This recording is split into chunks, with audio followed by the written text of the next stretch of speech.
Hello students, फोनोस institute के YouTube channel में आपका स्वागत है। आज की वीडियो में मैं डिस्कस करूंगा PYQs previous year questions of gravitational field and potential.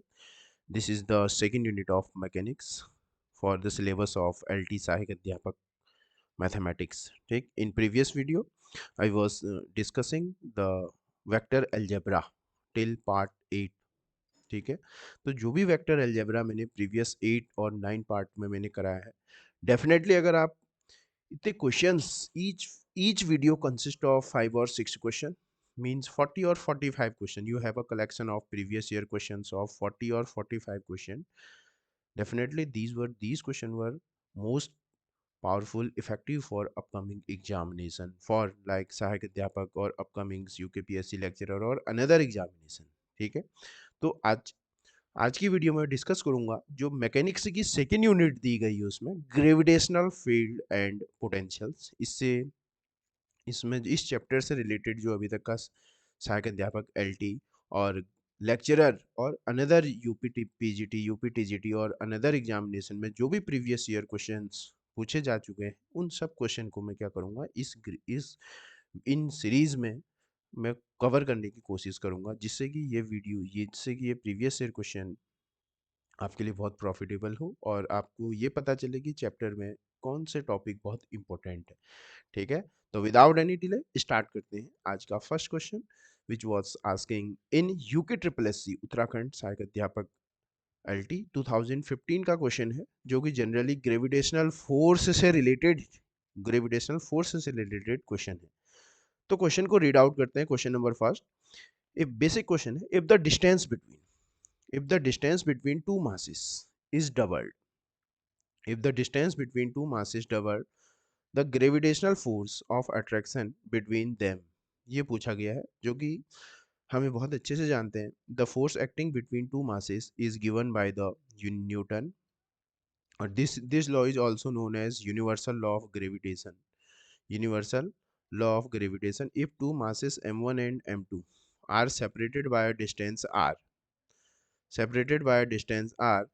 then the force of attraction then the force of at only attraction then the force of attraction between them is given by। ठीक है, तो initially क्या है, देखो ऐसे question को हम कैसे करते हैं। इनिशियली हम लिख लेते हैं कि जब when both masses are separated by distance, then force of gravitation is given by gm1 m2 upon r square। ठीक है, this is the initial condition when they are separated by distance r। अब questions में हमको क्या कह रहा है, second portion में हमसे पूछा जा रहा है कि the distance between two masses, distance के लिए बात हो रहा है, मासेस को कुछ नहीं करना है। ठीक है, no change in masses, only distance between them two masses is double, मतलब डिस्टेंस को बढ़ा रहे। तो डिस्टेंस को ये है m1 और m2, ये डिस्टेंस को हम क्या कर दे रहे हैं, दुगना कर दे रहे हैं।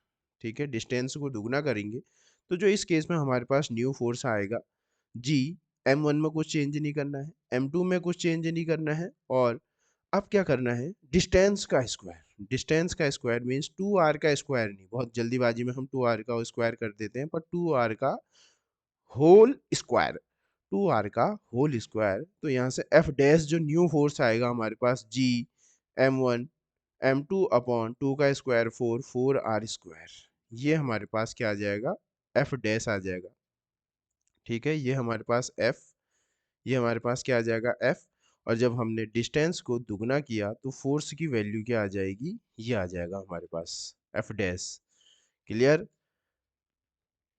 तो अब देखो इक्वेशन वन और टू से हम क्या ऑब्जर्व कर सकते हैं, इक्वेशन वन और टू वी ऑब्जर्व दैट, अगर हम इक्वेशन वन और टू को डिवाइड करके देखते हैं, डिवाइड करके देखेंगे तो हमको यही यहाँ से क्या ऑब्जर्वेशन मिलने वाला है कि जो फोर्स है हमारे पास, ये जो फोर्स ऑफ अट्रैक्शन है, जो एफ डैश आ रहा है, एफ डैश इक्वल टू क्या आएगा, एफ डैश इक्वल टू, बहुत ध्यान से देखेंगे अगर इन दोनों इक्वेशन को, G M 1 m2 upon R square को क्या मैं एफ लिख सकता हूँ, ये एफ है कि नहीं है, ये एफ है, और ये स्टेप टू है, ये क्या है, स्टेप टू है। जो गिवन क्वेश्चन कह रहा है उसके अकॉर्डिंग लिखने को स्टेप 2 बोलेंगे। तो यहाँ पर क्या आएगा, जो एफ डैश है वो एफ इनिशियल फोर्स का 1/4 हो जा रहा है, इनिशियल फोर्स का 1/4 रह जा रहा है। वैसे भी बहुत ध्यान से देखना है, क्योंकि जो डिस्टेंस को हम बढ़ा रहे हैं और जो फोर्स है वो इन्वर्सली प्रोपोर्शनल टू डिस्टेंस। अगर डिस्टेंस को हम अगर बढ़ा रहे हैं तो डेफिनेटली फोर्स से क्या होगा, डिक्रीज होगा, फोर्स डेफिनेटली डिक्रीज होगा। सो the correct answer of this question, force is not double, first wrong, becomes 4 times, ये भी wrong, is reduce by half, half तो है ही नहीं। तो जो फोर्स हमारे पास रिड्यूस होगा is the is reduced by 1/4, is reduced by 1/4. So the correct answer of this question is present on option D, which is reduced by, if we double the distance between two masses, the force between them get 1/4, 1/4। तो ये basic question है जो कि 2015 में पूछा गया है। देखो इसी क्वेश्चन में ऐसा बोल सकता है, आपके लिए क्वेश्चन देता हूं कि जो M1 और M2 है, ठीक है, इसी प्रॉब्लम इसी में कभी कभी एग्जामिनर मतलब F equal to G M1 M2, ये जो हमारे पास क्या है, gravitational force acting between to object है। मतलब इसमें से बहुत सारे क्वेश्चन एग्जामिनर पूछ सकता है कि कभी बोलेगा कि जो दोनों मासेस को डबल कर दिया है, दोनों मासेस को हमने डबल कर दिया है, तो व्हेन वी, तो आपके लिए क्वेश्चन है कि we have to masses M1 और M2 और मैंने इन दोनों मासेस को डबल कर दिया है, both masses both masses get doubled, both masses get double, then force, then new force बताना है आपको, ठीक है। इसका आंसर आप क्या करेंगे, कमेंट बॉक्स में क्या करेंगे, मेंशन करेंगे, ठीक है। तो अब मैंने क्या किया, if we double the both masses then the force of gravitation act between them, ठीक है। तो डेफिनेटली इस क्वेश्चन का आंसर आप कमेंट बॉक्स में मेंशन करेंगे, ठीक है। तो इस तरीके से F equal to G M1 M2 R square से एग्जामिनर एक बेसिक क्वेश्चन यहाँ से पूछ सकता है, ठीक है। तो कुछ नहीं करना है, स्टेप फर्स्ट हमको क्या करना है, जैसा इन आइडियल कंडीशन में, और स्टेप 2 में जो क्वेश्चन में कह रहा है उसको लिख देना है, दोनों को क्या करना है, हमने डिवाइड कर देना है। तो डेफिनेटली क्या होगा, हम करेक्ट आंसर तक पहुंच जाएंगे। क्लियर है। Now moving on question number 2। Question number 2 definitely ये सीबीएसई पीएमटी में पूछा गया है, नीट 2003 का क्वेश्चन है, और डेफिनेटली ये एक्सपेक्टेड क्वेश्चन की लिस्ट में टॉप में है। 2024 में एलटी या लेक्चरर का जो एग्जाम होगा उसमें ये टॉप लेवल पर है ये क्वेश्चन, ठीक है। तो देखो क्वेश्चन को करते कैसे हैं, सबसे पहले क्वेश्चन को बहुत ध्यान से पढ़ते हैं। तो हमारे पास क्या है, देखो two sphere of masses small m and capital M are situated in air, ठीक है, एंड द ग्रेविटेशनल फोर्स, हम ध्यान से पढ़ते हैं, दो ऑब्जेक्ट हमारे पास M और कैपिटल M, और ये इनिशियली कहाँ, एयर में सिचुएटेड है। तो इनके बीच में जो फोर्स ऑफ ग्रेविटेशन लग रहा है वो क्वेश्चन में बोलता है कि F है। देखो ये आइडियल कंडीशन, ये भी हमको क्या दिया है, स्टेप फर्स्ट दिया है। इसका मीनिंग हम क्या समझते हैं, so that we have M और कैपिटल M, ये M और capital M both masses are separated by distance, अगर कुछ नहीं दिया है तो R, और ये कहाँ है, एयर में है, और इनके बीच में जो फोर्स लग रहा है वो F लग रहा है। तो डेफिनेटली जो फोर्स होगा वो एक्शन रिएक्शन पेयर में एग्जिस्ट करेगा, ठीक है। तो ये जो फोर्स होगा ये F गिवन है हमको, क्या है, ये एयर में है, एयर में क्या है, F गिवन है हमको फोर्स। तो क्वेश्चन को आगे पढ़ते हैं। The space around the masses is now filled with a liquid of specific gravity 3, ठीक है। अब हमने क्या किया है, क्वेश्चन में क्या पूछ रहा है, then gravitational force now will be, कितना होगा बोल रहा है, ये सपोज दैट सेम यही क्वेश्चन है, ये M है और ये कैपिटल M है और डिस्टेंस में कुछ नहीं किया है। अब हमने बोल रहा है कि स्पेसिफिक ग्रेविटी, हमने इनके अराउंड स्पेसिफिक ग्रेविटी क्या, 3 स्पेसिफिक ग्रेविटी का लिक्विड हमने इसमें फिल कर दिया है। तो फोर्स बताना होगा क्या होगा, है ना। तो फोर्स क्या होगा ये हमको बताना है। तो जो इसका जो करेक्ट आंसर होगा, ठीक है, बिकॉज ऑफ जो ग्रेविटेशनल हमारे पास कॉन्सेप्ट क्या कहता है, कॉन्सेप्ट है कि जो ग्रेविटेशनल फोर्स ऑफ अट्रैक्शन होगा हमारे पास, इट इज इंडिपेंडेंट ऑफ, ठीक है, जो ग्रेविटेशनल फोर्स है हमारे पास ये is independent of, in dependent is independent of medium, is independent of medium between two between two masses। समझ में आया। बहुत सारे और बहुत सारे स्टूडेंट, मैक्सिमम स्टूडेंट अगर इस कॉन्सेप्ट का अगर यूज करेंगे कि जो हमारे पास जो ग्रेविटेशनल फोर्स होता है वो दो मासेस के मीडियम पर डिपेंड नहीं करता है। इसका मीन्स जब एयर में फोर्स F होगा तो स्पेसिफिक ग्रेविटी जब 3 हम इंसर्ट करेंगे तो तब भी फोर्स ही क्या रहेगा, F ही रहेगा। तब भी फोर्स क्या रहेगा, F ही रहेगा। तब भी फोर्स क्या रहेगा, F ही रहेगा। So the correct answer of this question is present on option B which is F। Clear है? कॉन्सेप्ट क्या है? Because this law is also known as universal gravitational law. Means ये पूरे यूनिवर्स में वैलिड है। ठीक है, तो दो मासेस के बीच में आप कोई सा भी मीडियम लेके आओ, पर जो फोर्स ऑफ ग्रेविटेशन होगा वो अनचेंज रहेगा। उसके पीछे रीजन क्या है? Because gravitational force is independent of medium between the two masses. Clear? तो ये कॉन्सेप्ट है। ठीक है, तो ये क्या है, यूनिवर्सल लॉ ऑफ ग्रेविटेशन पर जो क्वेश्चन है अपकमिंग एग्जाम्स के लिए मोस्ट इंपोर्टेंट क्वेश्चन है। और कभी भी एग्जाम में ऐसी छोटी छोटी ही ट्रिक एग्जामिनर पूछता है। ठीक है, तो बहुत सारे स्टूडेंट 3/2 का 3F बोल सकते हैं, कोई F/3 कह सकता है, पर वो इस बात का ध्यान नहीं रखेंगे कि जो ग्रेविटेशनल फोर्स होता है वो कभी भी मीडियम पर डिपेंड नहीं करता है। तो पहले फोर्स F होगा तो आफ्टर स्पेसिफिक ग्रेविटी 3 के बाद भी कितना फोर्स F ही होगा। क्लियर है? Now moving on question 3 which is also expected question for UK SSC lecturer NEET सहायक अध्यापक मैथमेटिक्स 2024। ठीक है, तो क्वेश्चन पढ़ते हैं। क्वेश्चन क्या कहता है? क्वेश्चन मोस्ट इंपोर्टेंट क्वेश्चन है, ये भी नीट में आया हुआ क्वेश्चन है।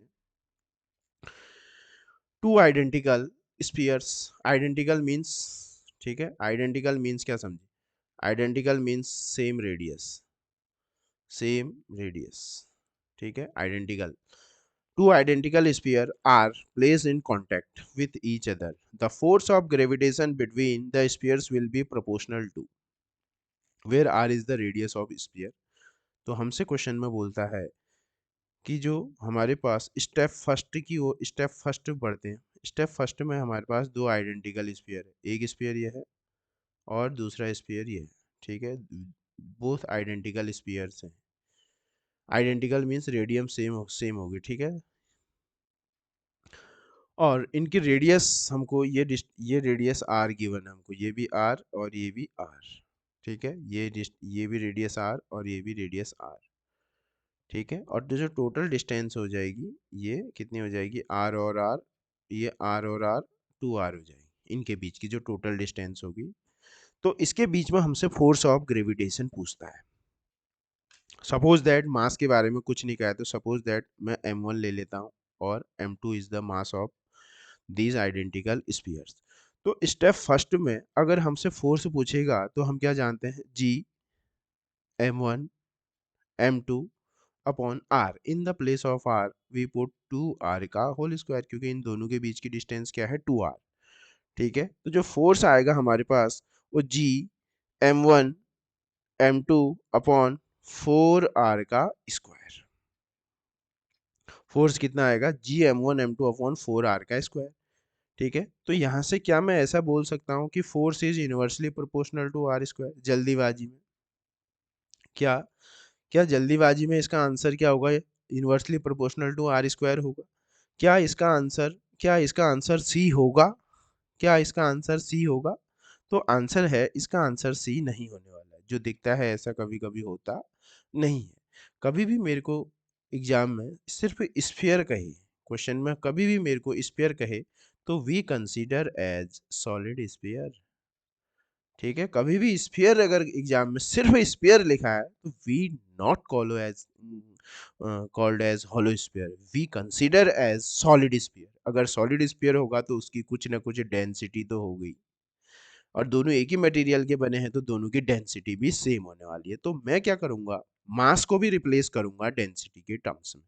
तो we know that density equal to होता है मास अपॉन वॉल्यूम। अगर मास फाइंड आउट करेंगे तो रो इनटू वॉल्यूम। तो रो ऑफ स्फीयर कितना होता है, 4/3 pi r cube into v. This is the mass. ठीक है, तो हमको मास को भी रिप्लेस करना पड़ेगा because these are not hollow sphere, these are solid sphere. तो यही क्वेश्चन में क्या था, यही क्वेश्चन में सही आंसर होगा। तो अब हम क्या करते हैं, अब जस्ट m1 और m2 की वैल्यू पुट करनी है और प्रोपोर्शनलिटी हमने फाइंड आउट कर लेनी है। तो जो F इक्वल टू होगा हमारे पास GM1, M1 क्या होगा 4/3 रो, ठीक है, थोड़ा सा यहाँ मास इक्वल टू होगा rho into v, mass equal to होगा रो इंटू वी। तो वी की वैल्यू तो हमने रख दी, रो एज इट इज आएगा, ठीक है ना, रो की वैल्यू तो हमने, रो तो एज इट इज होगा, रो एज इट इज आएगा और वॉल्यूम 4/3 पाई आर क्यूब। तो M1 कितना होगा rho into 4/3 pi r cube M M1, ये क्या है M1। Similarly M2 rho into 4/3 pi r cube upon rho M1 M2 अपॉन 4r², 4r, क्योंकि क्वेश्चन में मेरे से सिर्फ r के साथ प्रोपोर्शनैलिटी कह रहा है, तो वैसे भी देख लो g rho 4/3 pi, these all are constant, ठीक है, तो कांस्टेंट है तो हम कांस्टेंट को हटा देते हैं, प्रोपोर्शनैलिटी को देखते हैं। न्यूमर ऊपर r की पावर 3 + 3 r की पावर 6, और यहाँ क्या हो जाएगा r² हो जाएगा, तो दैट मीन्स r की पावर 6 - 4, दैट मीन्स r की पावर 6 - 2, r की पावर 6 - 2, r की power 6 - 2, that means 6 - 2, that means r की power 4। yes, we can say that कि जो फोर्स है is depends on power of fourth power of radius, fourth power of radius.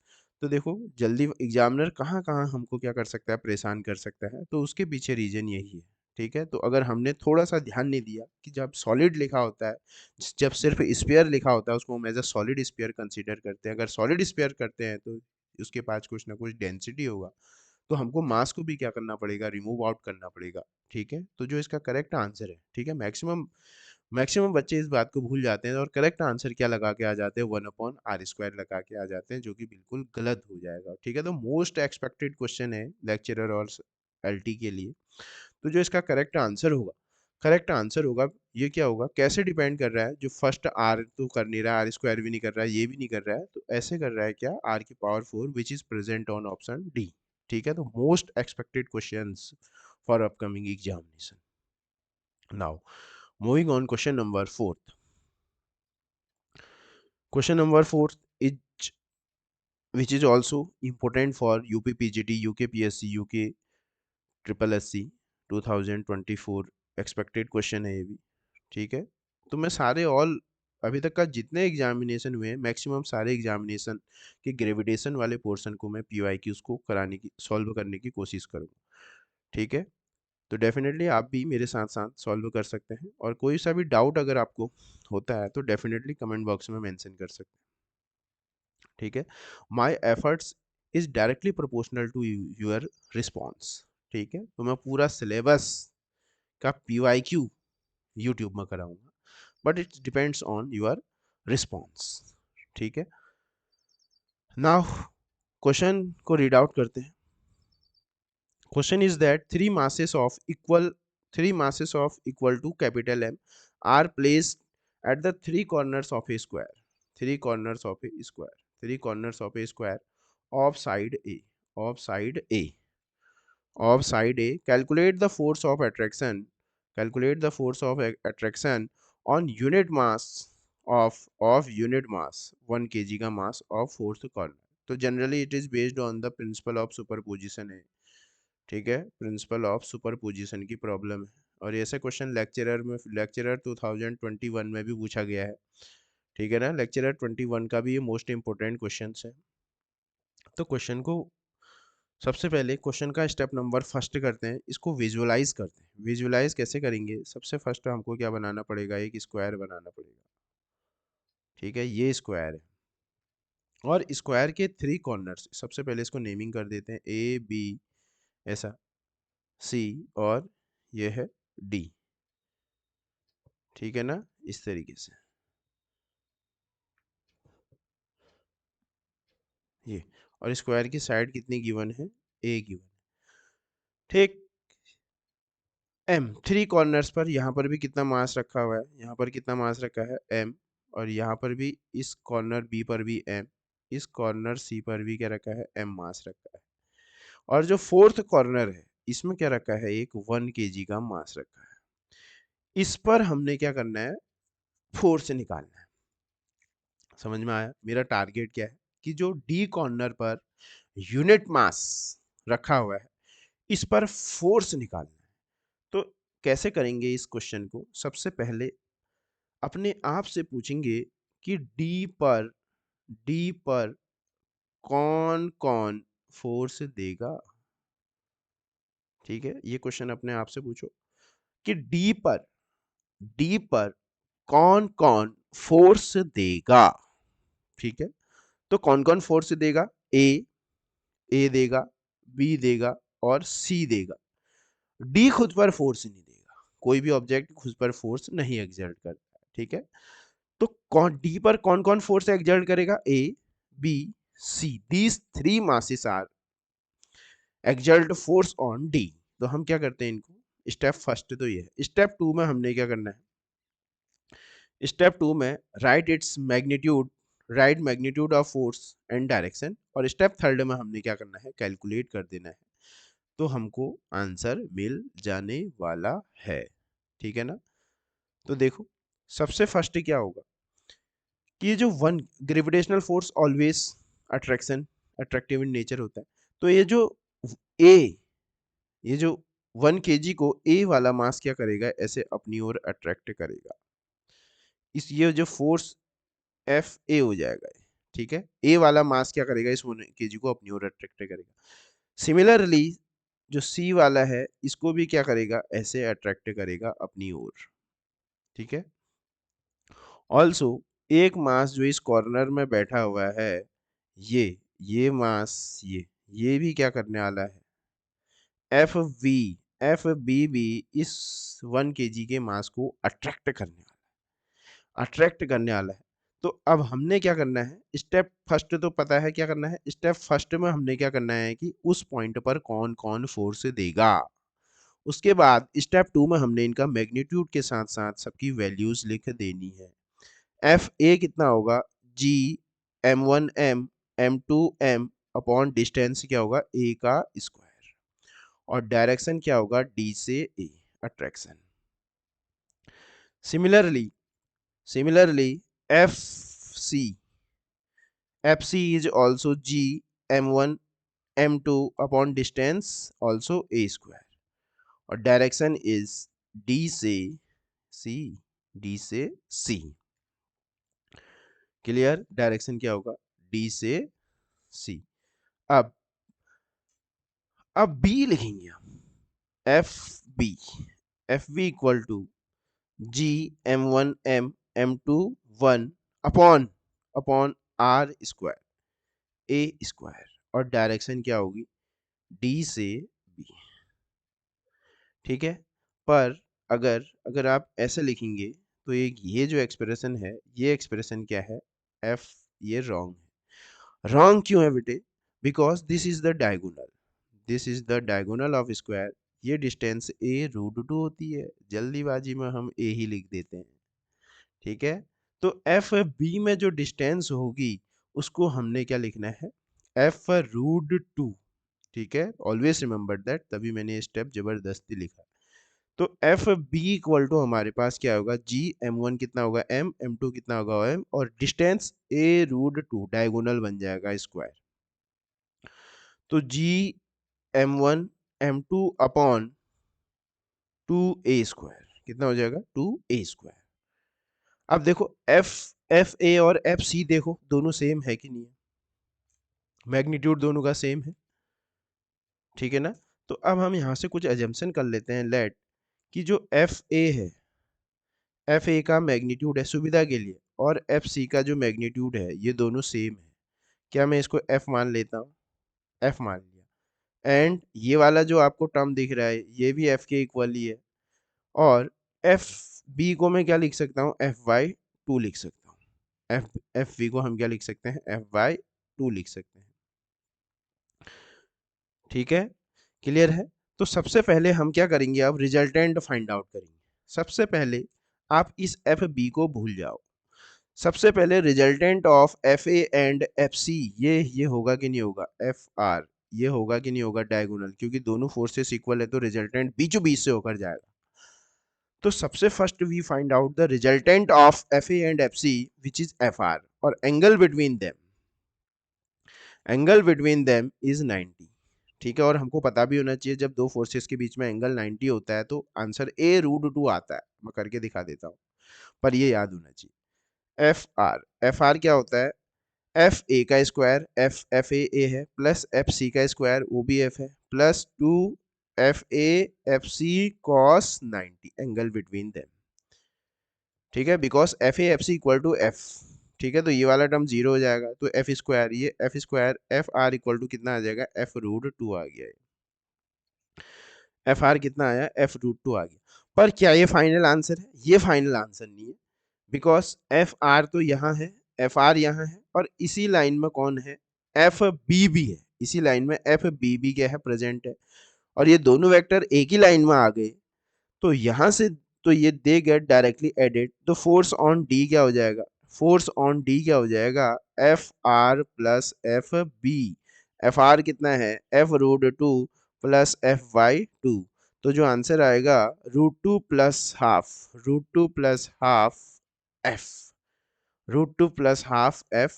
तो जो further अगर हम एफ की, अब लास्ट में एफ की वैल्यू रखेंगे, तो √2 plus half G M into 1m upon ए स्क्वायर, जी एम अपॉन ए square, √2 plus half G M upon R square, ये हमारे पास क्या आ जाएगा, मैग्नीट्यूड आ जाएगा।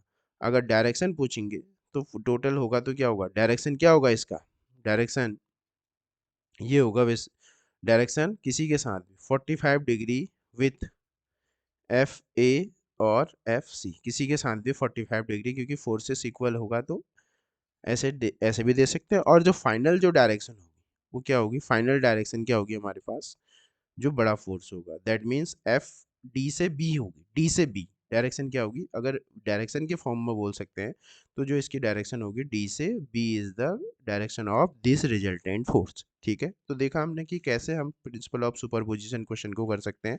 मोस्ट इंपोर्टेंट क्वेश्चन है फॉर अपकमिंग एग्जामिनेशन के लिए। तो जो हमारा जो करेक्ट आंसर आ रहा है, √2 plus half G M upon ए square, √2 plus half G M upon ए square, √2 plus half G M upon ए स्क्वायर। ठीक है, √2 by half G M upon A square, ये जो क्या है which is present on option first, option first में ही present है। ठीक है, तो सी और ये सब हो नहीं सकते हैं। ठीक है, सो the correct answer of this question is option first. ठीक है, तो मोस्ट इंपोर्टेंट क्वेश्चन है for upcoming examination. Now further moving on, question number 5। Question number 5 was is also expected question for 2024. Question is that three particles, question को read out करते हैं। Three particles each of mass m, सबका mass small m है, are placed at the three corners of an equilateral triangle. ठीक है, तो question को read out करते हैं। तो क्वेश्चन क्या कह रहा है, हमारे पास एक इक्विलेटरल ट्राइंगल है, we have a equilateral triangle, ये इक्विलेटरल ट्राइंगल है, और इसके कॉर्नर्स पर small m, small m, small m mass रखा है बोलता है। ठीक है, आगे बढ़ते हैं। The centre of the triangle is at a distance x from either corner. ये इसका क्या है, सेंटर है, ये इसका सेंटर O, ये इसका सेंटर, ये सारे कॉर्नर से x डिस्टेंस पर सिचुएटेड है, सारे सेंटर से x डिस्टेंस पर सिचुएटेड है। क्वेश्चन में हमको ऐसा गिवन है। क्वेश्चन आगे रीड आउट करते हैं। If a mass capital M, अब हमने क्या किया, एक कैपिटल M का मास इस प्लेस एट सेंटर, हमने क्या किया, एक कैपिटल M का मास हमने सेंटर पर रख दिया। What will be the gravitational force on it, इस M पर हमने ग्रेविटेशनल फोर्स बताना है, इस M पर हमने क्वेश्चन पर हमने क्या नया बताना है, ग्रेविटेशनल फोर्स। तो क्वेश्चन समझ में आ गया होगा। क्वेश्चन क्या है कि एक बेटा इक्विलेटरल ट्राइंगल है, इसकी साइड A है, अगर कुछ साइड नहीं दिए तो हम A कंसीडर कर लेते हैं। कॉर्नर पर स्मॉल एम मास रखे हैं और सेंटर पर एक कैपिटल मास पर क्या लगाना है, फोर्स लगाना है। तो स्टेप फर्स्ट हमने प्रिंसिपल ऑफ सुपरपोजिशन में कि सेंटर पर कौन कौन फोर्स देगा, कमेंट बॉक्स में लिखो सेंटर पर कौन कौन फोर्स देगा। पहले ये क्वेश्चन हमने खुद से पूछना है कि सेंटर पर कौन कौन फोर्स देगा। ठीक है, तो सेंटर पर कौन देगा, ऑल थ्री मासेस। ठीक है, ऑल थ्री मासेस। ठीक है, सबके सब सेंटर पर कौन फोर्स देगा, सबके सब। ये भी सेंटर पर फोर्स देगा, ये भी देगा और ये भी देगा। अब फोर्स का मैग्नीट्यूड तो हम लिख लेंगे, but what is the direction, direction क्या होगी। ये जो m है इस कैपिटल M को अपनी ओर अट्रैक्ट करेगा। सिमिलरली ये वाला जो है ये कॉर्नर में बैठा वाला ये अपनी ओर अट्रैक्ट करेगा, ये भी इसको क्या करेगा, अपनी ओर अट्रैक्ट करेगा। तो इसे मैं F1 और मैं इसे F2 और इसे F3 दे देता हूँ नाम।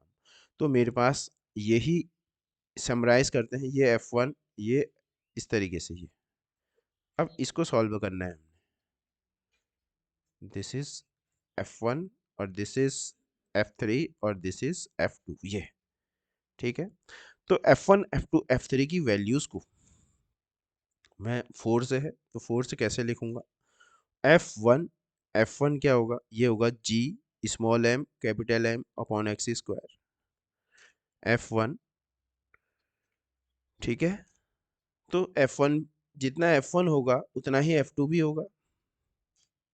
ठीक है, F2 भी इतना ही होगा G small m capital M upon x square और उतना ही F3 भी होगा G small m capital M upon x square.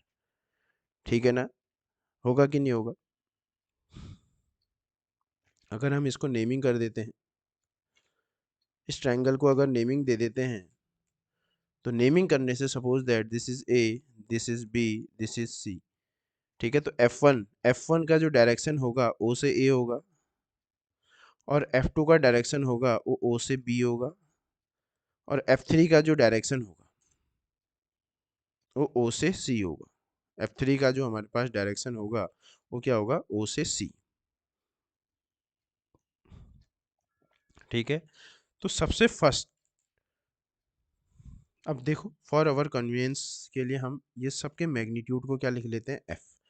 तो यहाँ हम ऐसे बोल सकते हैं लेट कि जो F1 का मैग्नीट्यूड है वो F2 का मैग्नीट्यूड है और जो F3 का मैग्नीट्यूड है ये सब इक्वल है नहीं है, क्या हम इसे F मान लेते हैं, F। ठीक है, अब बहुत ध्यान से देखेंगे, बहुत ध्यान से देखेंगे कि जो F सबसे फर्स्ट हम क्या करने जा रहे हैं, सबसे first we find out the resultant. सबसे फर्स्ट हम क्या कर रहे हैं, रिजल्टेंट। सबसे पहले मैं F2 और F3 का रिजल्टेंट फाइंड आउट कर लेता हूँ। सबसे फर्स्ट हम क्या करते हैं, F2 और F3 का रिजल्टेंट फाइंड आउट करते हैं। तो F2 और F2 की वैल्यू सेम है, इनका रिजल्टेंट जो क्या होगा, FR होगा। और ये एंगल कितना है, ये एंगल 60, ये एंगल 60, ये तो टोटल एंगल कितना होगा, 120 होगा। और जब दोनों फोर्सेस के बीच में जो एंगल 120 होता है तो जो FR कितना आता है, वही F आता है, क्योंकि cos 120 माइनस हाफ हो जाएगा, 2f square minus F square हो जाएगा, एफ स्क्वायर का अंडर रूट कितना हो जाएगा, F आ जाएगा।